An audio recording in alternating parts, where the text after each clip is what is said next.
Hi, welcome to Undead Yarn. My name is Heidi. This is episode 27, and you can find me as Nitty-Girl1 on... I'm doing it backwards. You can find me as Nitty-Girl on Ravelry and Plurk, and Nitty-Girl1 on Instagram and Twitter. It's been 2 weeks, and I feel like I have so much to say, but we'll see. I don't think I've ever gone beyond 45 minutes, so... Anyway... I wanted to first start off with my works in progress. Let's go ahead and get right into the knitting. I have two things that I'm working on. The first thing I'm working on, I'm sorry, I'm looking to see if I have my other finished object I wanted to show y'all. I don't see it right now, so when we get there I will look for it. I know I picked it up and I think I brought it over here just to find it. Okay, the first thing that I've been working on is Mizzle, the Mizzle pattern, and this is a free pattern on Ravelry. That's what it looks like, and it is by Patricia Cliff Martin, and this yarn I'm using is Yarn Carnival yarn, and the dyer is from Austin. It's her Strongman 4-ply, and it's 75% superwash merino, 25% nylon, and it's 463 yards. And she calls this one the Fox Gradient. And most of her yarns are not this bright. You know, I'm kind of known for my bright colors, and that's kind of what drew me to this, because it's a bright gradient, and I haven't seen that many bright gradients. So here is what the shawl looks like so far. I'm actually almost done with it. I love shawls that are not all that difficult. I love shawls in general, but when they're not that difficult, it's really easy to knit them very fast. So you can see where it's kind of puckering. That's where the ribbing is starting.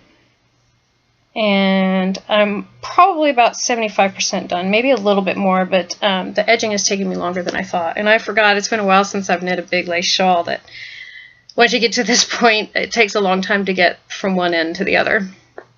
So I've been working on that. And these are, I think they're on size 5s. Nice thing about Chigoos is there's usually, it's on the needle yourself. Yes, these are my size 5 Chigoos. That's another reason I love Chigoos, because this is something I keep right next to me, because I do a lot of knitting in front of the computer. You know, when I pull my needles out, I do have most of my needles in a case, and it's actually a Chigoo case that I bought. I think it's for the interchangeables. I'm not sure. It may just be a case they sell by itself, but it's perfect because I can put all the circulars in there.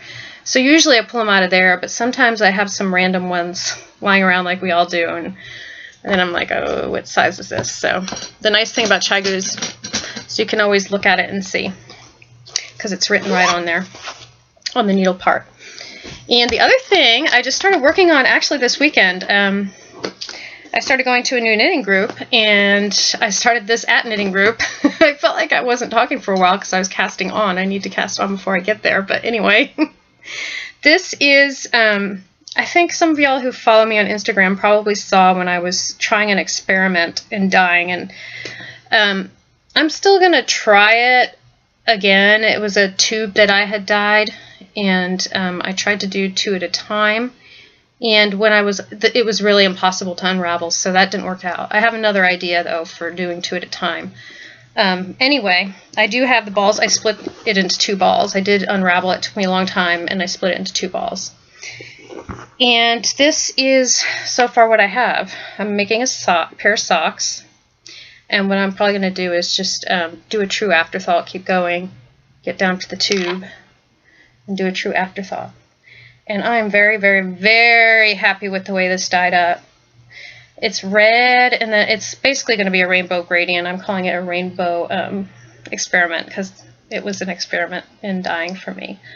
And the colors are pretty true to what you're seeing. The nice thing is there's a little bit of variegation in the middle of most of the colors, and I kind of like that. It makes it look even more like a gradient, like it's going from one color to another.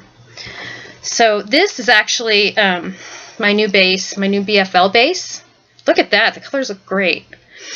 This is my new BFL base, and it's 400 yards, and it's no, not 75, it's 80% BFL, superwash BFL, and 20% nylon, and I really like it. The texture is really, really different. It feels more like a regia than it does when I knit up with my merino yarn, and I'm actually really loving it. And I love the way it takes the dyes. The dye is just beautiful. So I'm very happy with that yarn. I'm going to try to knit with more of my yarns. I noticed that most of the stuff that I've knit has been with the merino sock yarn, and I really want to knit with the other bases too. And so those are the two things that I've been working on.